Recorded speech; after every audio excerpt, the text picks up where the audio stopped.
Hey, one more thing before you go. There's a massive awakening underway. Finding your bearings when you're not only realizing who you are, but doing it in the middle of these turbulent times. Well, it's disorienting.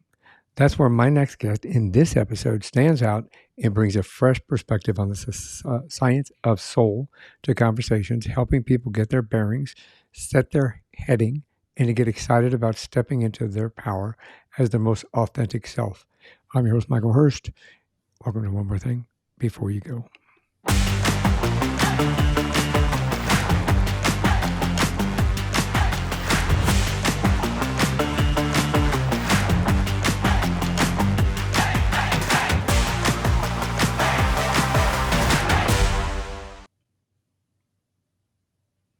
Welcome back. Tracy King activates potential. For more than 20 years, she's dedicated her career to designing transformational experiences.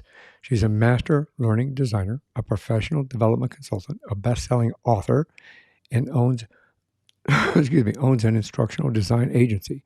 Her work synthesizing how brains learn into a model for crafting transformational experiences has been featured on NBC, ABC, Fox, Forbes, and hundreds of nationally syndicated television and newspaper and magazine outlets.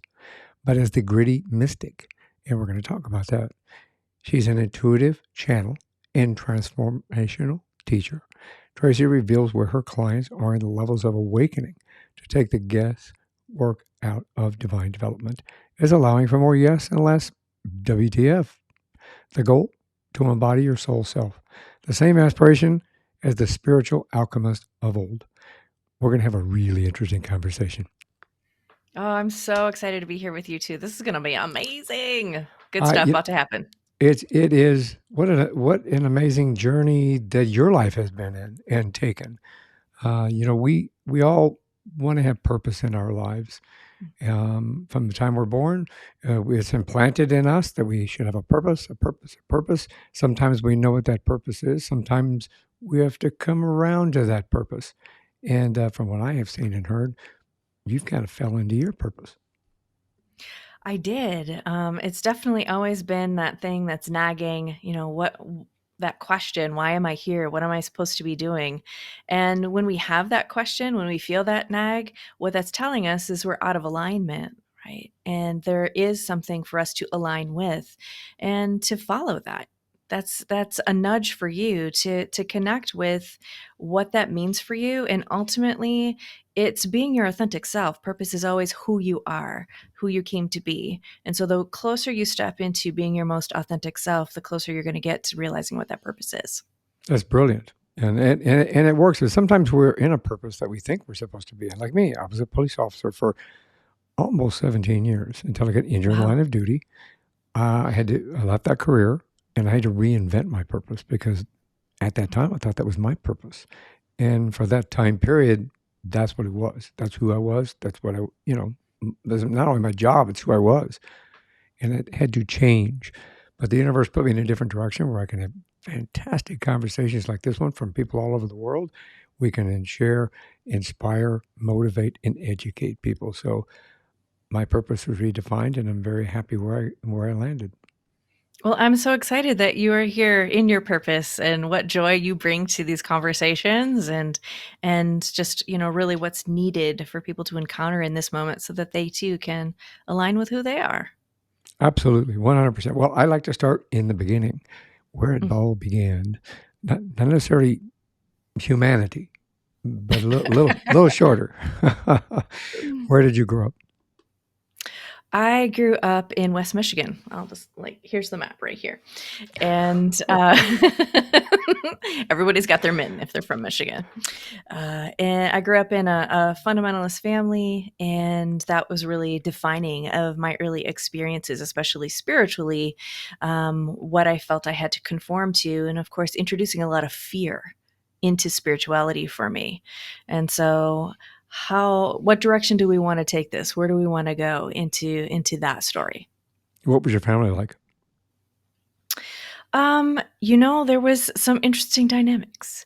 We moved a lot. I went to a new school once or twice a school year up until high school. And so there was a lot of change. I was in constant change, not really, we didn't settle or have roots, made it really difficult to attach to a particular area, to develop long-term relationships. And while now looking back on that, I like to think about how that helped me develop a lot of resilience.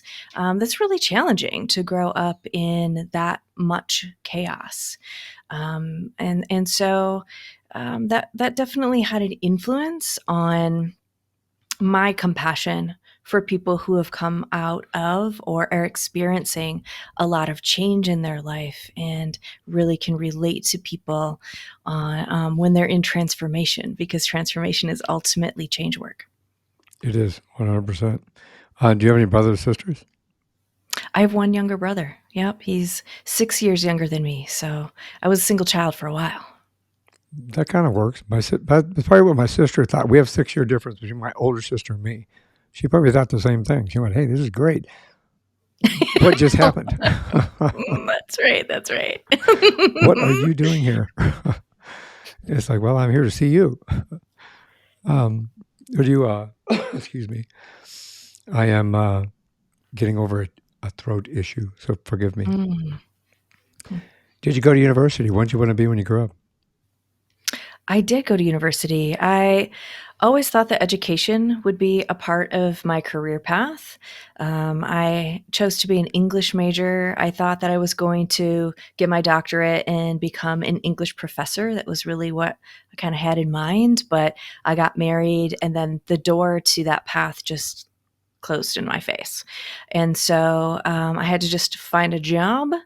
And the curious thing is, I did end up in education, as you know. I have an instructional design agency, which is all about designing transformational learning and transformational experiences. But it was a twisty, turny journey to get into that space.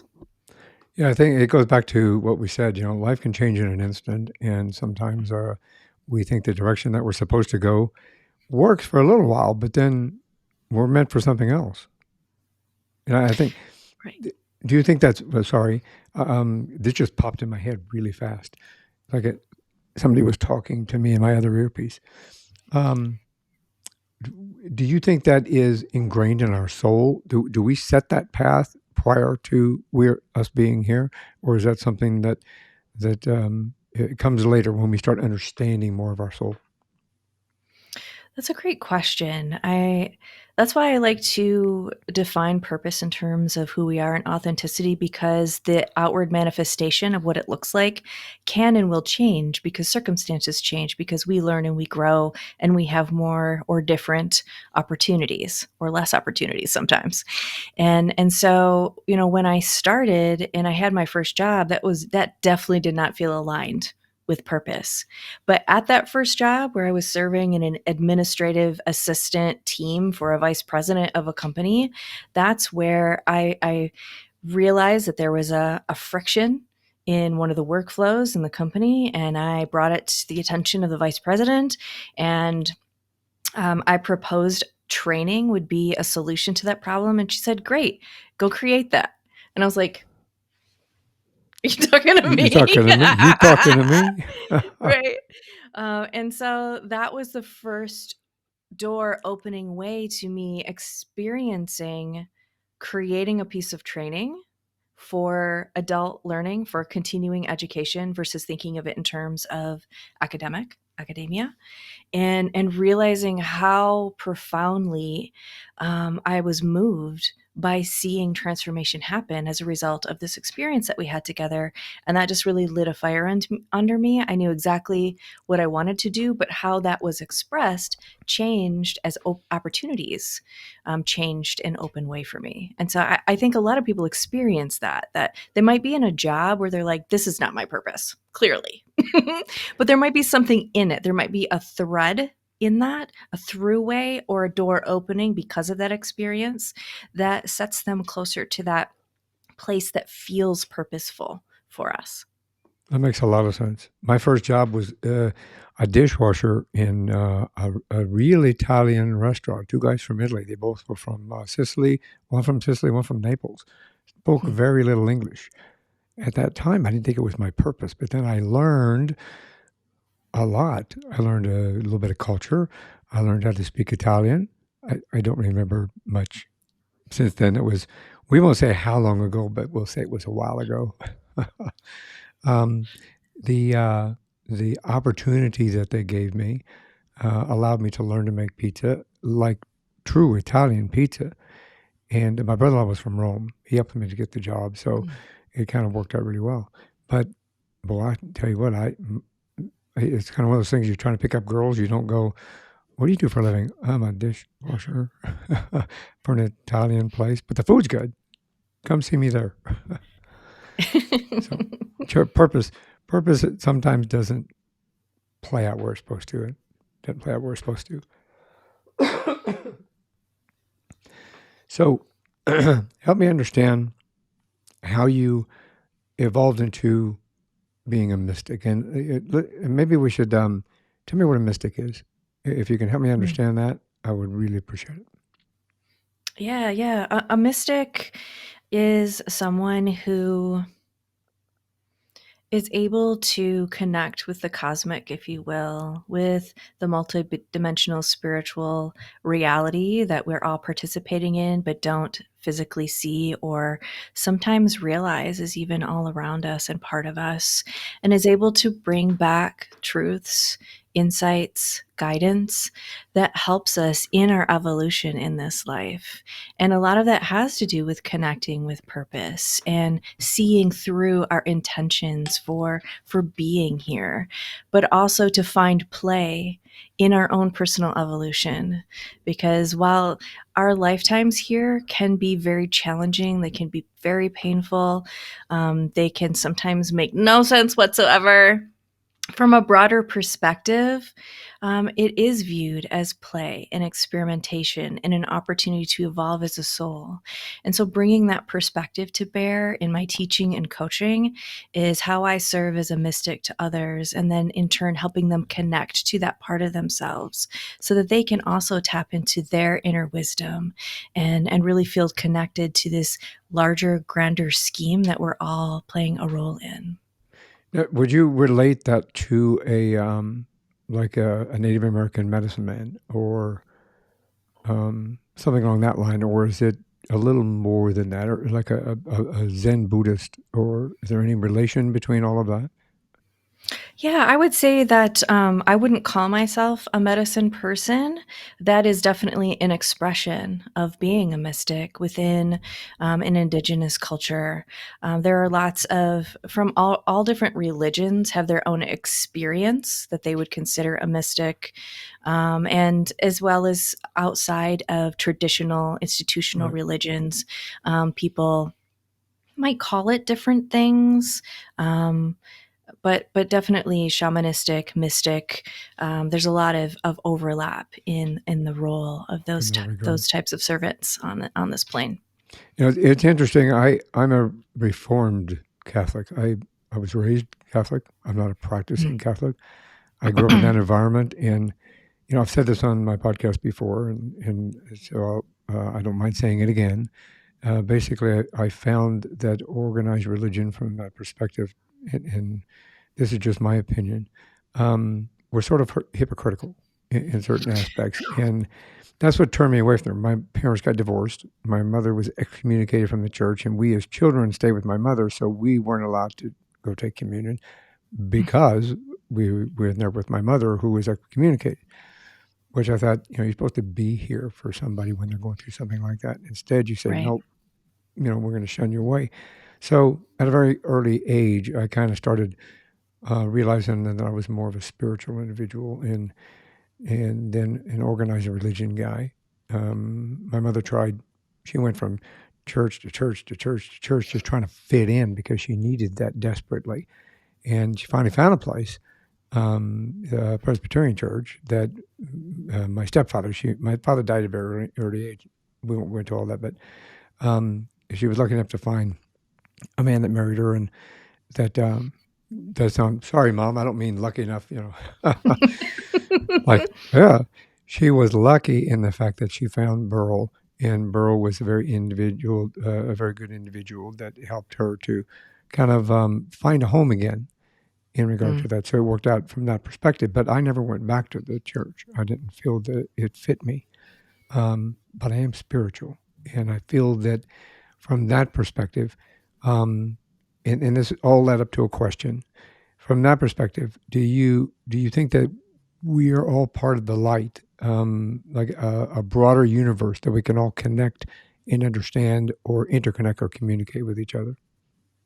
absolutely, absolutely. I have a similar experience as you that institutional religion, it did not fit.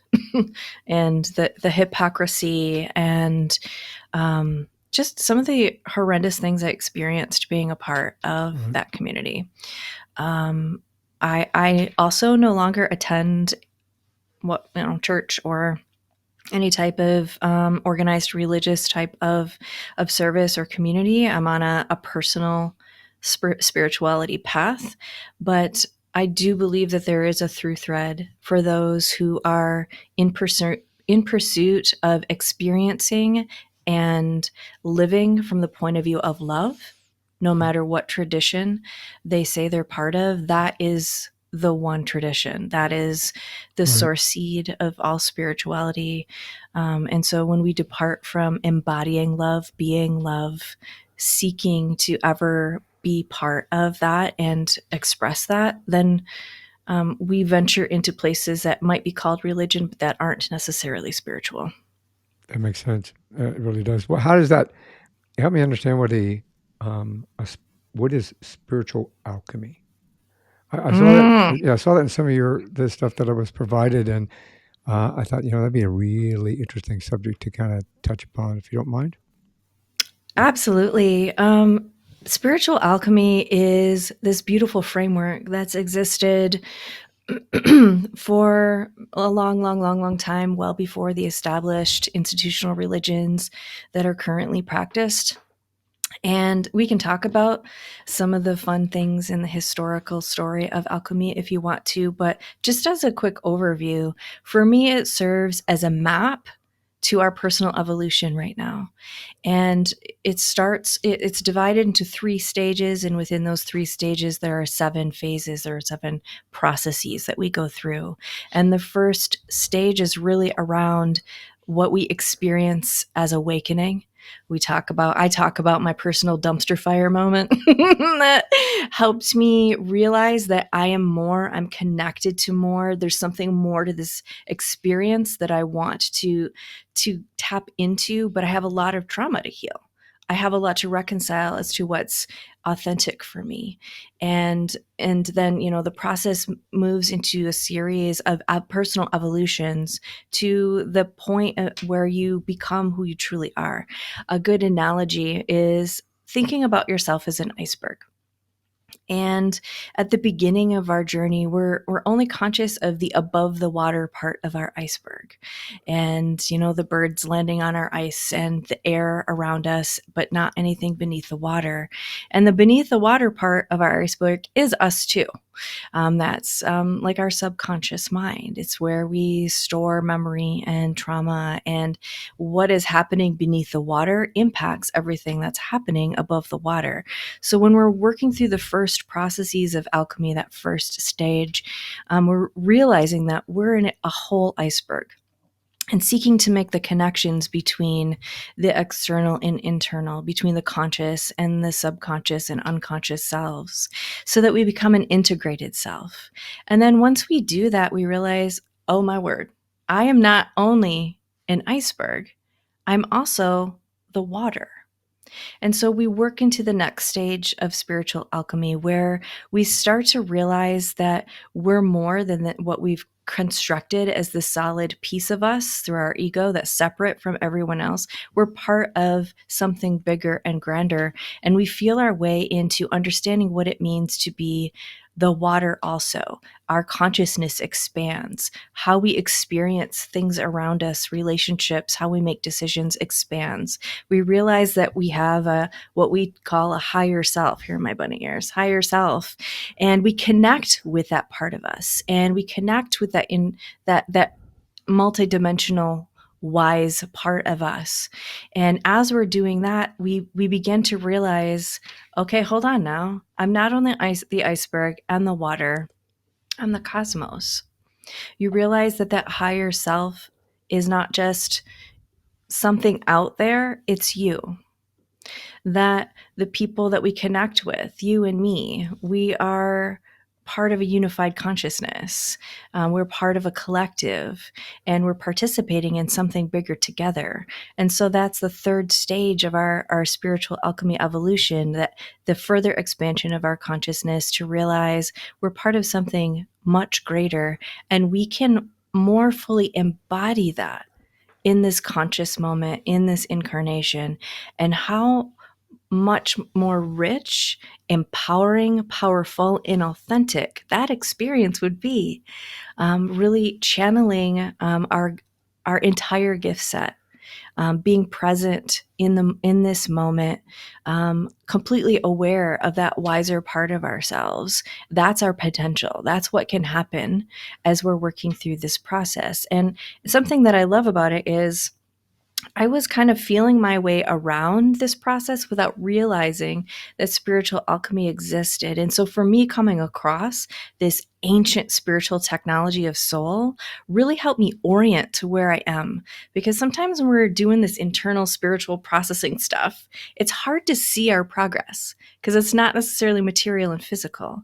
And so by having a map like this, we're able to see how far we've come, really map all of the experiences that bring us to this beautiful place where we are, and see what our potential is if we want to lean into it and be it and become it. It's really all about choice. It's not something you have to do. It's not an agenda, but it's something that shows you what's possible. That's fascinating, actually. How does that play into science of the soul? If you don't Yeah. mind, I So, mean, yeah. sorry. I'm fascinated with I think I'm sure we all are, and especially when you start reaching a certain age, you start thinking about what's out there, what's next, what's on the other side. Does my soul continue to live? Does my soul move on? Should I believe in reincarnation? Things like this. So everything that you just said seems to me that fits into and within the science of understanding our soul.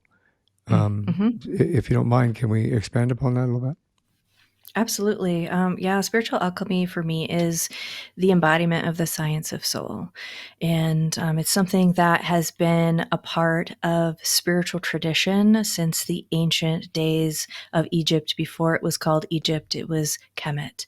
And a technology that was applied to help initiates move from kind of the mythology that offered a basis for virtue, to understanding that we are infinite potentiality, and realizing that there's another side, if you will, to the mythology that's actually the truth of who we are and what's possible for us to evolve into being.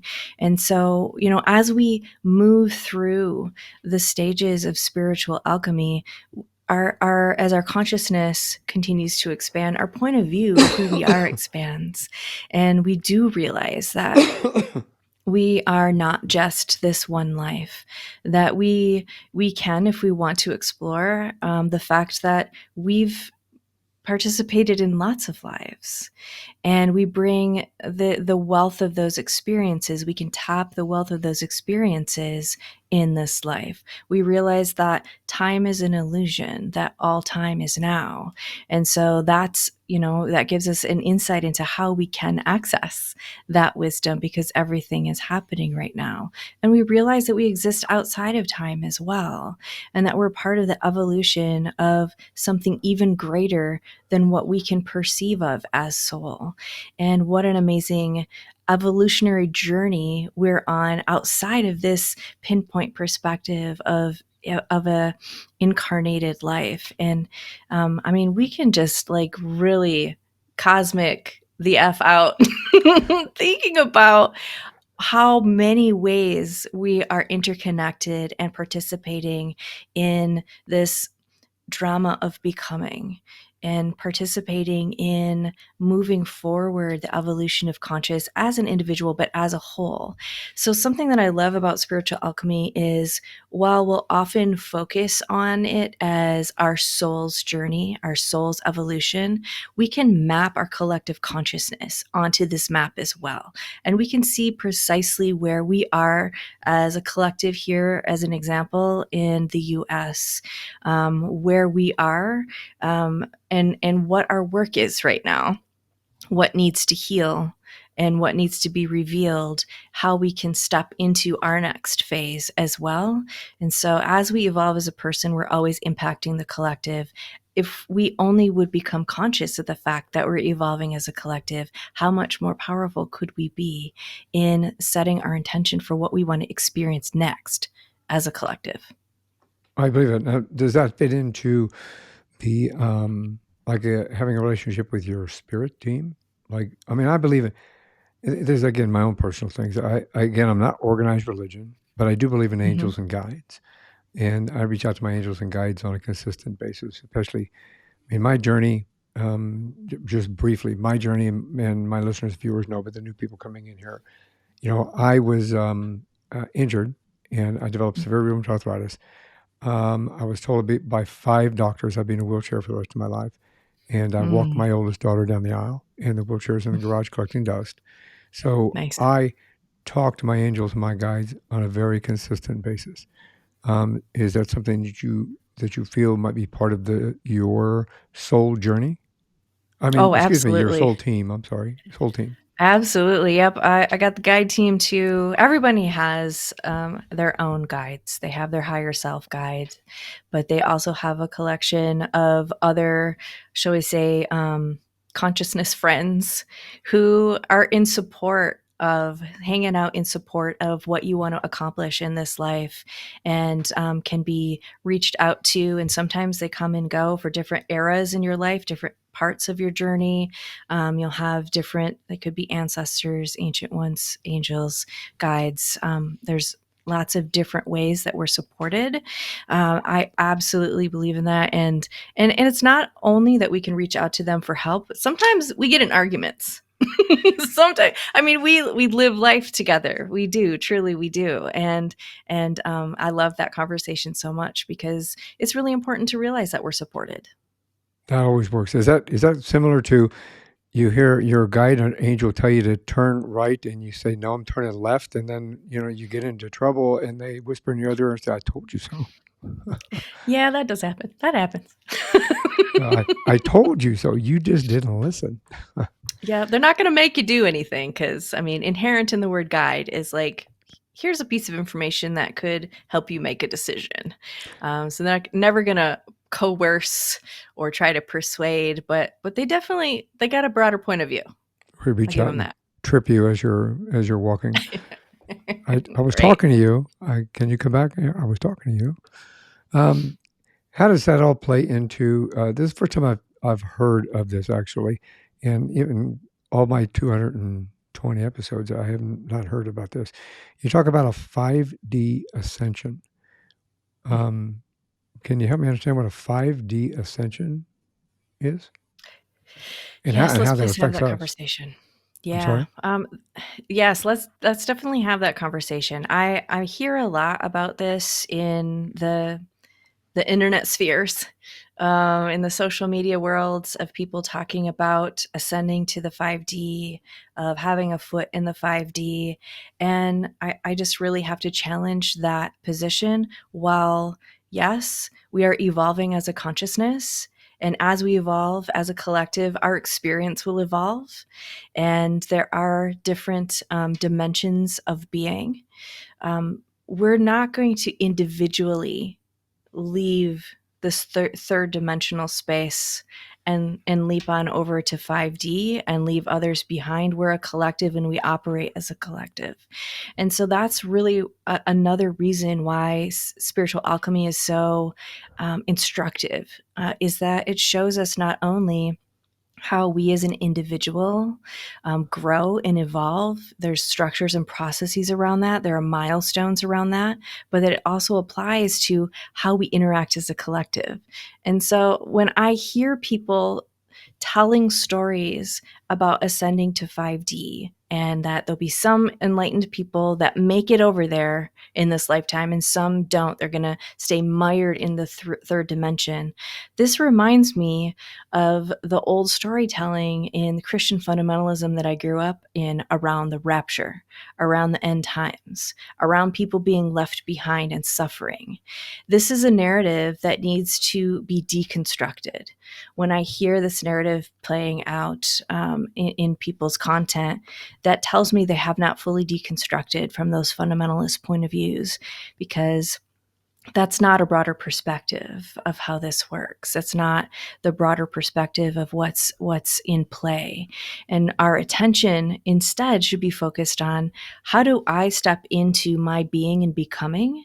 And then how can I work with those who are part of this collective right here, right now, in my life, reaching out to those that we know through digital technologies, so that we can together shift the atmosphere, shift the gravity of what's happening through our intent and what we co create.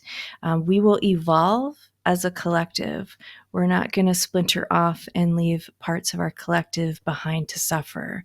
And so that's why I really love to have that conversation, because there's really a deconstruction challenge that needs to be confronted in that, to release those narratives of, it's all about me, that separatist narrative that I need to take care of myself, and bye y'all. Yeah. And unfortunately, there's quite a few organized religions that we won't call them out Yes. in specific in name, but that tend to govern with fear instead of with Yes. love. They say, if you don't do this, this is what your consequences are. If you don't do that, you're going to burn in hell. If you do this, you're going to burn in hell.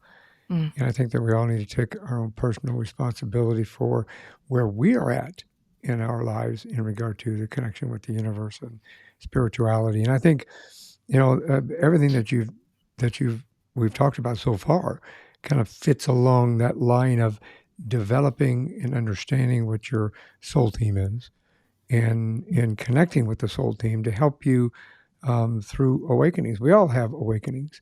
Yeah. And I think how would you, what would you suggest to someone if they think they are going through an awakening, or if they want to go through an awakening, how would they recognize that? Great question. There are definitely different levels of awakening, as you mentioned. Often we start with that more tragic confrontation. Sometimes it's because something happens in the external world, a loss, a death, a divorce. Tragic circumstances really kind of shake us awake, and we start to challenge what's real, who we are, why we're here. Sometimes it's an internal thing that happens, and it might sneak up on us. We've been existing in a structure, a religious structure, for example, and suddenly we start to ask questions because we feel that dissonance, and it's crescendoing into something bigger that we just can't ignore anymore. And that signals that first awakening of you awakening to who you truly are, and reckoning with, what roles have I accepted? What have I told myself was me or had to be me in order to conform to these norms that have been impressed upon me? Separating that from who you really are, what really belongs to you, who you choose to be.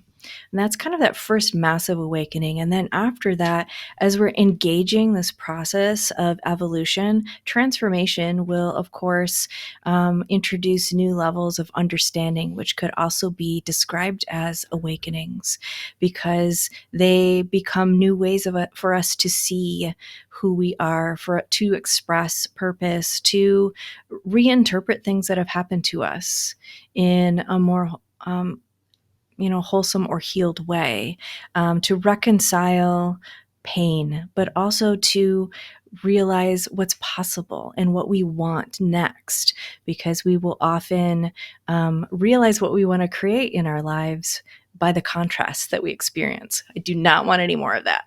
Right. And so those, all of those little awakenings are guidance for us that we can choose to step into. Yeah, I think throughout our lives, a lot of times we are able to recognize an awakening at certain points in our lives, and there's other times that, like you said a little bit ago, sometimes it's presented to you, and sort of like a wake up call. Right. Near Like death you're experiences is another. Mm-hmm. exactly a life changing experience, Mm-hmm. no matter what it happens to be, and you have to stop and reevaluate, and which is normal. It's normal for us. Yes. It's something that is, it is part of our journey in life. Has obstacles, it has challenges.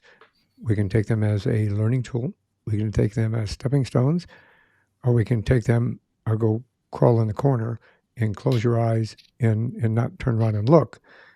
We all need to move forward. I think we all seek something like that. I think from the soul, we all seek to be part of something. We all seek to have purpose, the right purpose in life as to what Yeah. we're supposed to do. And once you find that purpose, you can go to work 9 to 5 every day, but when you go in there and you're miserable when you're there for 8 hours, and then you're miserable driving home in the hours worth of traffic, the next morning you get up and do the same thing. Like, I really don't want to be there.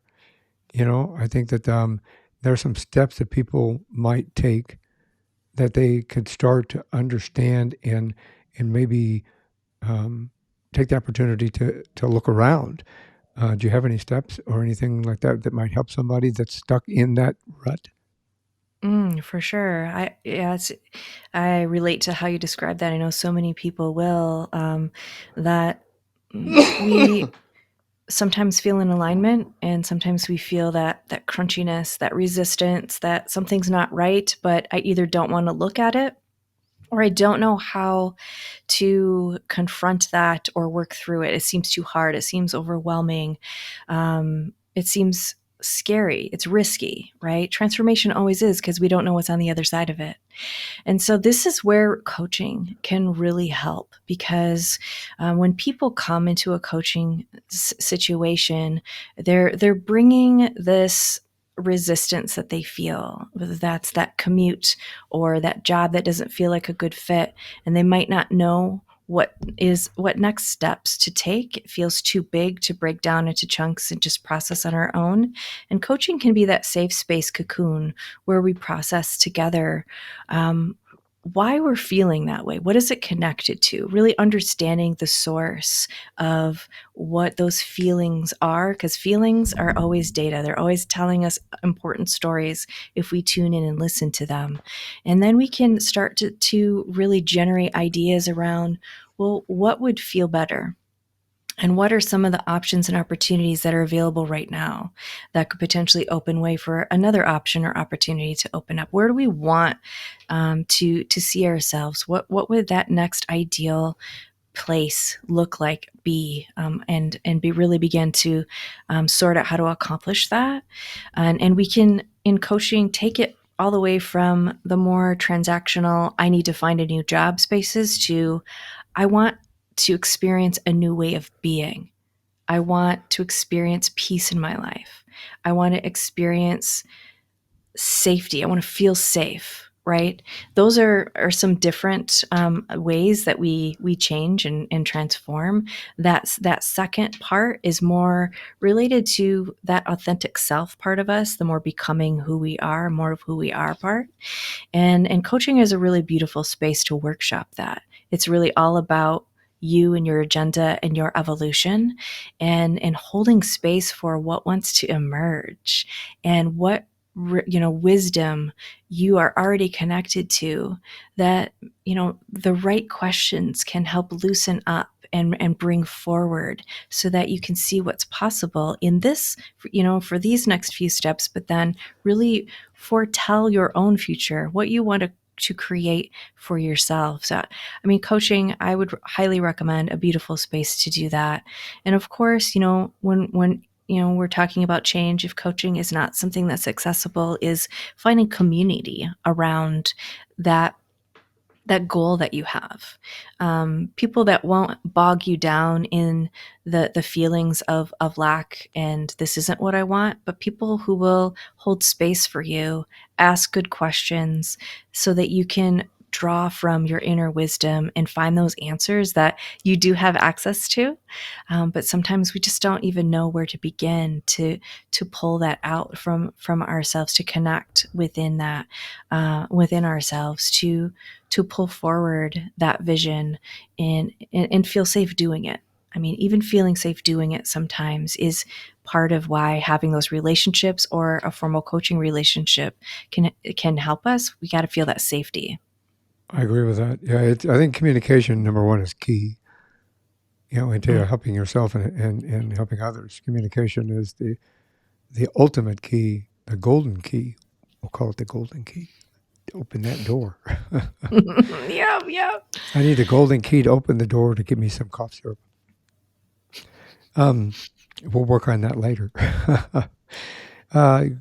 In regard to that, for those individuals that are out there looking to, like I said, I'm spiritual.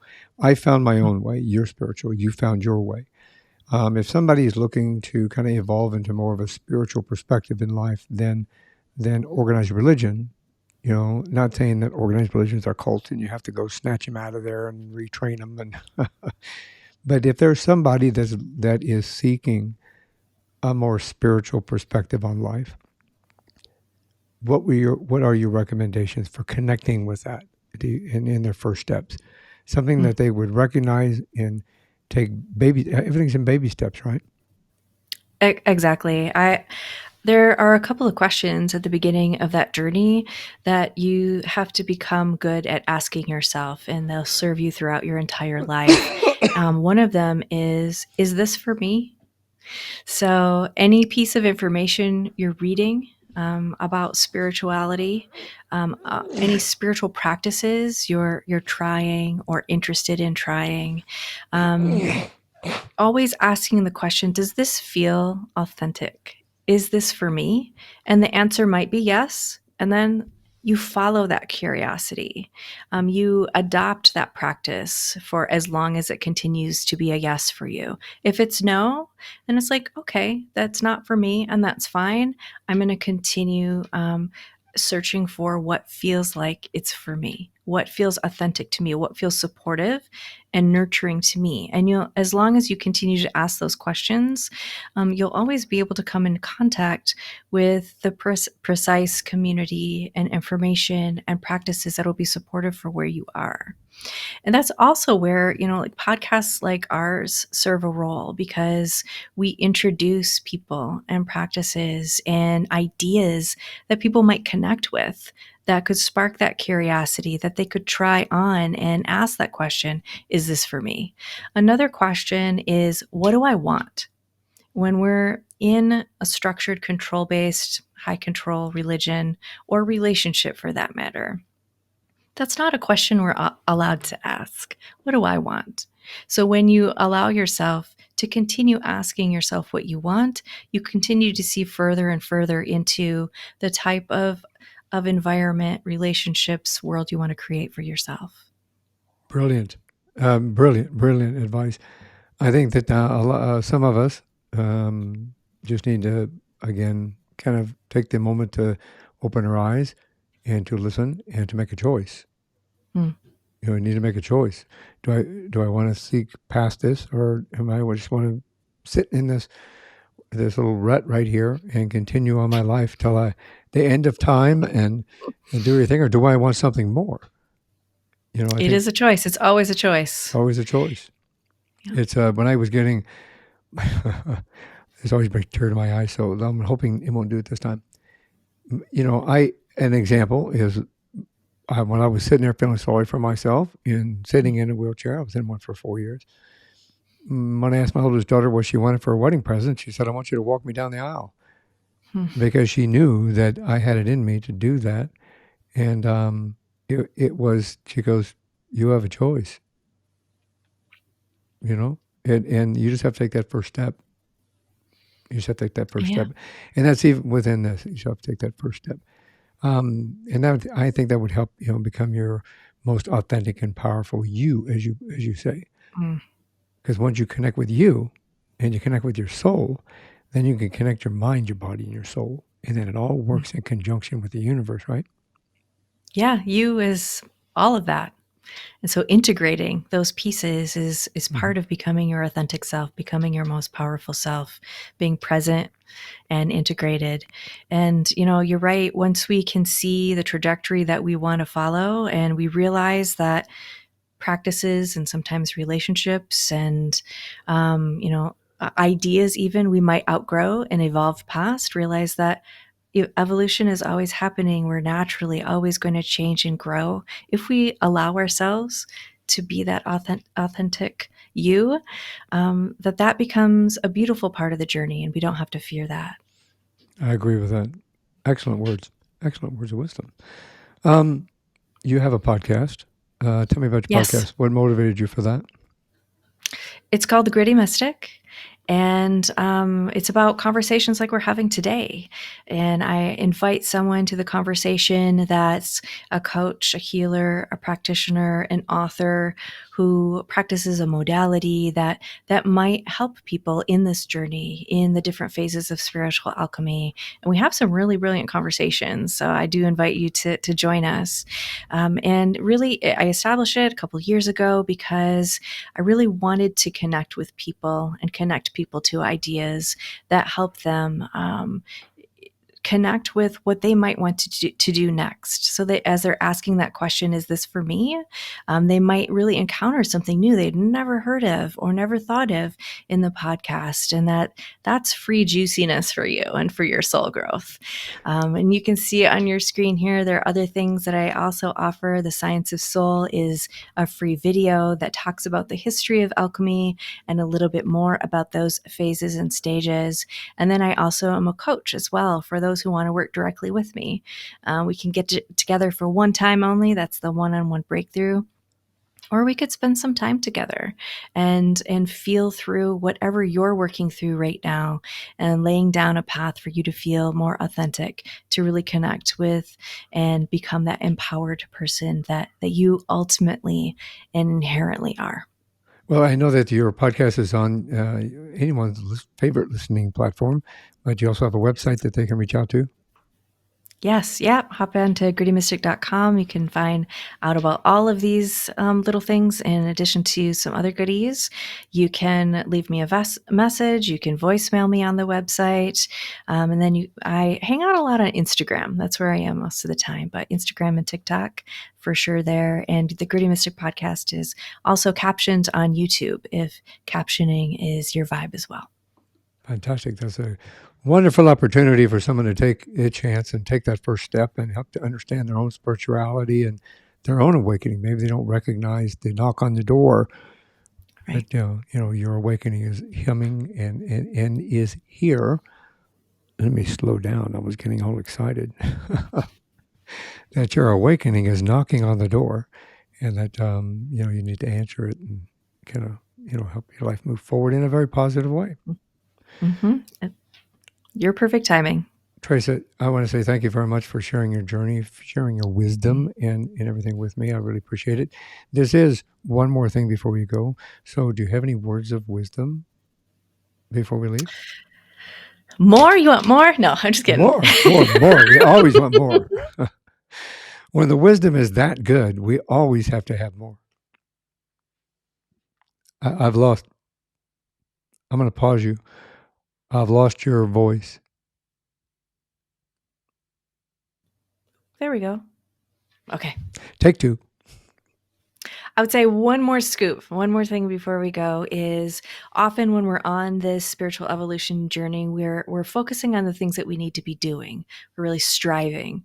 Like, what do I have to do? What has to be on our to-do list? What practices do I have to do? We're always in the doing space. And what I want to challenge you to do is to hang back and think about who you're being, because evolution always comes from a place of being, from that place of presence, and doing will naturally flow from who you are being. So start with the question, who do I choose to be today? And allow your doing to be suggested from that space. Brilliant words of wisdom. Thank you very much for sharing that extra additional wisdom. It really fits right into that little notch. See? Tracy, Perfect. thank you very much for what you do for the world. I really appreciate you, your contribution to humanity in regards to moving people forward in a very positive way, helping them to understand their awakenings and how to connect more spiritually, as well as to understand their soul purpose, because we all want to understand that. I would love to have a conversation down the road with you. I think we have more to talk about. But thank you very much for being here today. Oh, thank you so much. Thank you for this beautiful conversation and an opportunity to meet people where they are in their journey so that they realize that, just what's really possible for them. It's pure privilege to be with you today. Thank you very much. Thanks for listening to this episode of One More Thing Before You Go. Check out our website at beforeyougopodcast.com. You can find us as well as subscribe to the program and rate us on your favorite podcast listening platform.